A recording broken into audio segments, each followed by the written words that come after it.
Assalamualaikum warahmatullahi wabarakatuh. Nama saya Rujukon Fatur Rahman dengan nomor induk mahasiswa 2212100085 dari kelompok 9 sebagai presentator kedua akan menjelaskan pendekatan, media, dan metode pembelajaran PAI. Sebelum melakukan proses pembelajaran, seorang guru menentukan atau memilih pendekatan dan metode yang akan digunakan supaya tujuan pembelajaran yang telah disusun dapat tercapai. Pemilihan pendekatan dan metode perlu disesuaikan dengan tujuan pembelajaran dan karakteristik materi yang akan dibahas. Sesungguhnya tidak pernah ada suatu pendekatan dan suatu metode yang dapat digunakan untuk membahas semua materi. Dengan kata lain, dalam pembelajaran penting digunakan berbagai pendekatan dan metode, atau pendekatan dan metode yang bervariasi. Hindari penggunaan pendekatan dan metode yang monoton.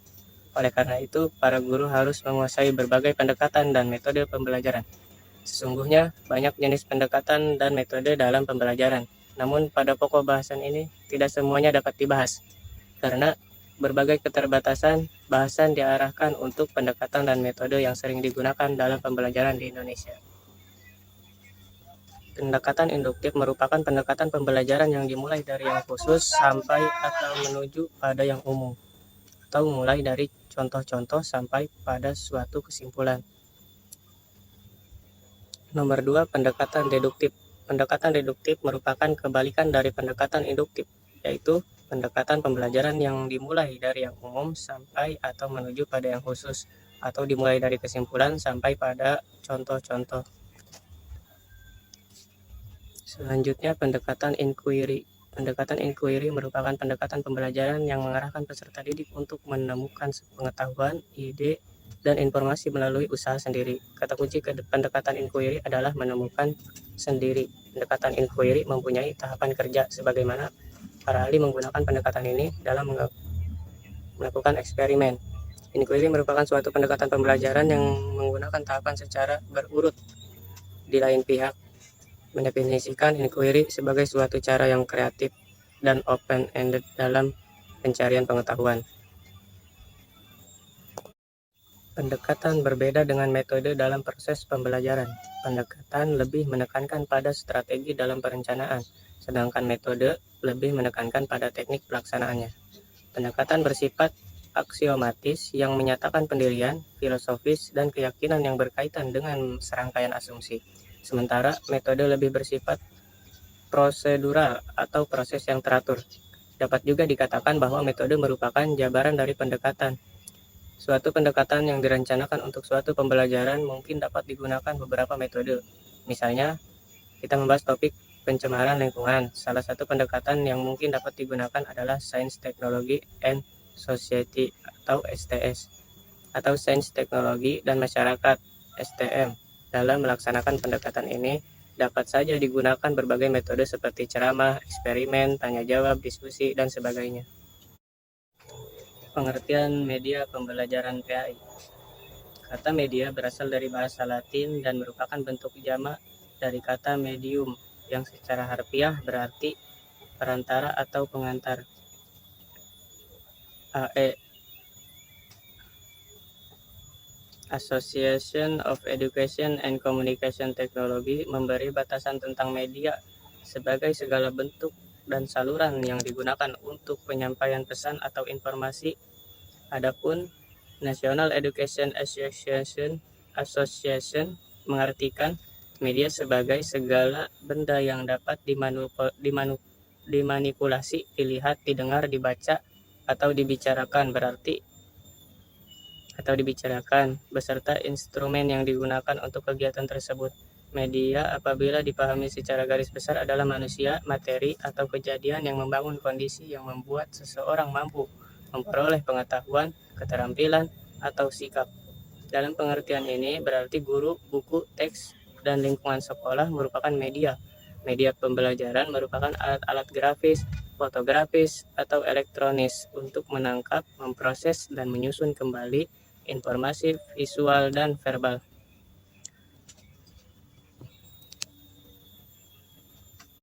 Jenis-jenis media pembelajaran PAI. Media pembelajaran PAI pada umumnya sama saja dengan media pembelajaran lain, yang mana dalam proses pembelajaran media tidak hanya terdiri dari dua macam, tetapi lebih dari itu. Klasifikasinya bisa dilihat dari macamnya dan daya liputnya. Klasifikasi media menurut Zamara dan Zain adalah: 1. Dilihat dari jenisnya, media pembelajaran dibagi menjadi 3, yaitu media auditif. Media auditif adalah media yang hanya mengandalkan kemampuan suara saja, seperti radio, kaset recorder, dan piringan hitam. Media ini tidak cocok untuk tunarungu atau mempunyai kelainan dalam pendengaran. Selanjutnya, media visual. Media visual adalah media yang hanya mengandalkan indera penglihatan. Media visual ini hanya menampilkan gambar dan film strip atau film rangkai, slide, foto, gambar, atau lukisan, juga cetakan. Ada pula media visual yang menampilkan gambar atau simbol yang bergerak seperti film tanpa suara, kartun, atau animasi. Selanjutnya, media audiovisual adalah media yang mempunyai unsur suara dan unsur gambar. Jenis media ini mempunyai kemampuan yang lebih baik karena meliputi kedua jenis media yang pertama dan kedua. Berdasarkan daya liputnya, media dibagi menjadi 3, yaitu: 1. Media dengan daya liput luas dan serentak. Penggunaan media ini tidak terbatas oleh tempat dan ruang, serta dapat menjangkau jumlah peserta didik yang banyak dalam waktu yang sama. Contohnya radio dan televisi. Yang kedua, media dengan daya liput terbatas oleh ruang dan tempat. Media ini dalam penggunaannya menggunakan ruang dan tempat yang khusus, seperti film yang harus menggunakan tempat tertutup. Selanjutnya, media untuk pengajaran individual. Media ini penggunaannya hanya untuk seorang diri. Termasuk media ini adalah modul berprogram dan pengajaran melalui komputer.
Metode pembelajaran PAI. Pengertian metode pembelajaran PAI ditinjau dari segi bahasa atau etimologis. Metode berasal dari bahasa Yunani, yaitu methodos. Kata ini terdiri dari dua suku kata, yaitu metha yang berarti melalui atau melewati, dan hodos yang berarti jalan atau cara. Maka metode memiliki arti suatu jalan yang dilalui untuk mencapai tujuan. Dalam bahasa Inggris dikenal term method dan way, yang diterjemahkan dengan metode dan cara. Dan dalam bahasa Arab, kata metode diungkapkan dengan berbagai kata seperti kata al-thoriqoh, al-manhaj, dan al-wasilah. Al-thoriqoh berarti jalan, al-manhaj berarti sistem, dan al-wasilah berarti mediator atau perantara. Dengan demikian, kata Arab yang paling dekat dengan arti metode adalah al-thoriqoh. Ditinjau dari segi istilah atau etimologis, sebagai jalan yang ditempuh oleh seseorang supaya sampai pada tujuan tertentu, baik dalam lingkungan atau perniagaan maupun dalam kaitan ilmu pengetahuan dan lainnya. Metode pembelajaran. Metode pembelajaran adalah cara yang ditempuh oleh guru untuk menyampaikan materi pembelajaran sehingga tujuan pembelajaran dapat dicapai dengan baik. Yang pertama, metode ceramah. Metode ceramah sering juga disebut dengan metode konvensional atau tradisional. Hal ini dapat dimaklumi karena sejak dulu metode ini telah dipergunakan guru sebagai cara untuk menyampaikan materi peserta didikan. Sampai saat ini, metode ceramah ini masih digunakan dalam pembelajaran sebagai alat komunikasi guru dan peserta didik dalam membahas materi peserta didikan di kelas. Meski metode ini lebih banyak dikritik karena guru yang aktif sementara peserta didik pasif, tetapi tetap tidak bisa dihilangkan dalam proses pembelajaran karena masih tetap diperlukan atau metode ini masih punya keunggulan dalam kondisi tertentu. Misalnya dalam pelaksanaan pembelajaran di pedesaan yang kekurangan guru dan fasilitas belajar, metode ceramah menjadi penting. Dalam menggunakan metode ceramah ini, janganlah semata-mata ceramah melulu. Selanjutnya, metode tanya jawab. Metode tanya jawab adalah suatu cara penyajian bahan peserta didikan melalui bentuk pertanyaan yang perlu dijawab oleh peserta didik. Di samping itu, guru juga memberi peluang untuk bertanya kepada peserta didik. Kemudian peserta didik lain diberi kesempatan untuk menjawab pertanyaan temannya. Apabila tidak ada peserta didik yang dapat menjawab, maka guru dapat mengarahkan atau memberikan jawaban. Salah satu persyaratan untuk metode tanya jawab ini adalah peserta didik harus sudah punya bekal awal tentang topik yang akan dipeserta didiki. Artinya, peserta didik harus belajar lebih dahulu sebelum materi dibahas di kelas. Bila peserta didik tidak punya bekal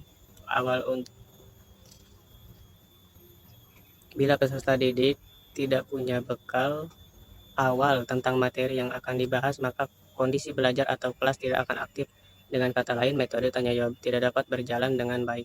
Peran guru sangat penting dalam merancang pertanyaan yang tepat atau sesuai dengan tujuan pembelajaran dan indikator yang disusun, dan kemudian mengarahkan jawaban peserta didik terhadap pertanyaan yang berkembang. Selanjutnya, metode diskusi. Metode diskusi adalah metode yang bertujuan untuk memecahkan atau menemukan solusi masalah yang ditemukan dalam peserta didiki materi pembelajaran. Masalah adalah kesenjangan atau perbedaan antara yang diinginkan dengan kenyataan yang terjadi. Masalah dapat berupa sebuah pertanyaan apa, kenapa, bagaimana, di mana, dan kapan. Melalui metode diskusi dapat menemukan jawaban dari pertanyaan-pertanyaan tersebut. Salah satu syarat untuk metode diskusi adalah sebagian besar peserta diskusi harus mempunyai pengetahuan dan wawasan tentang topik atau masalah yang didiskusikan. Bila peserta didik tidak menguasai masalah atau materi yang akan didiskusikan, maka diskusi tidak akan berjalan dengan baik. Pemecahan masalah atau solusi tidak akan ditemukan secara tepat. Pemimpin diskusi sangat berperan dalam mengatur jalannya diskusi. Oleh karena itu, pemimpin diskusi haruslah seorang peserta didik yang terampil memimpin diskusi. Peran guru juga tidak bisa diabaikan dalam pelaksanaan metode diskusi. Guru harus mengikuti jalannya diskusi dan melakukan arahan dan bimbingan bila jalannya diskusi melenceng dari apa yang direncanakan. Guru juga harus memberi penegasan terhadap pemecahan atau solusi masalah yang dirumuskan dalam diskusi. Jangan sampai tidak ada hasil yang dicapai dalam diskusi, walaupun hasilnya belum sempurna. Selanjutnya, metode demonstrasi. Demonstrasi adalah suatu metode yang digunakan untuk memperlihatkan suatu proses, mekanisme, atau cara kerja suatu alat yang berkaitan dengan bahan peserta didikan. Pada metode ini, ada kalanya guru lebih aktif daripada peserta didik. Jika guru yang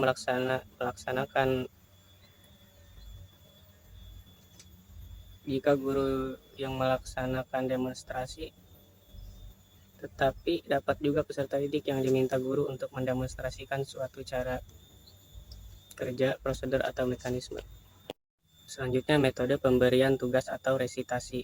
Metode pemberian tugas atau resitasi merupakan metode yang menugaskan kepada peserta didik untuk mengerjakan sesuatu dengan tujuan memantapkan, mendalami, dan memperkaya materi yang sudah dipeserta didiki, atau menemukan suatu pengetahuan, keterampilan, dan sikap yang relevan atau sesuai dengan kompetensi yang ditetapkan. Tugas ini dapat dilakukan seperti guru menyuruh peserta didik membaca, membuat makalah, membuat clipping, membuat ringkasan, membuat tugas presentasi, tugas observasi, dan sebagainya. Jangan sampai peserta didik merasakan beban berat atau merasa terpaksa melakukan tugas, apalagi mereka tidak tahu manfaat tugas yang diberikan. Selanjutnya, metode bercerita. Metode bercerita adalah suatu cara mengajar dengan bercerita atau menyampaikan suatu kisah atau peristiwa yang sangat penting bagi peserta didik untuk dipetik hikmahnya, atau peserta didik kan dari cerita tersebut. Pada hakikatnya, metode bercerita sama dengan metode ceramah, karena informasi disampaikan melalui penuturan karena informasi yang disampaikan melalui penuturan atau penjelasan lisan dari seorang kepada orang lain. Bedanya, pada metode cerita ada penekanan terhadap suatu kisah atau peristiwa yang mengandung pesan atau hikmah atau peserta didikan tertentu. Misalnya, guru bercerita tentang kisah penemuan listrik, penemuan sel. Selanjutnya, metode karya wisata. Metode karya wisata ialah suatu cara mendapatkan pengetahuan oleh para peserta didik dengan jalan membawa mereka langsung ke objek yang terdapat di luar kelas atau di lingkungan kehidupan nyata, agar mereka dapat mengamati atau mengalami secara langsung.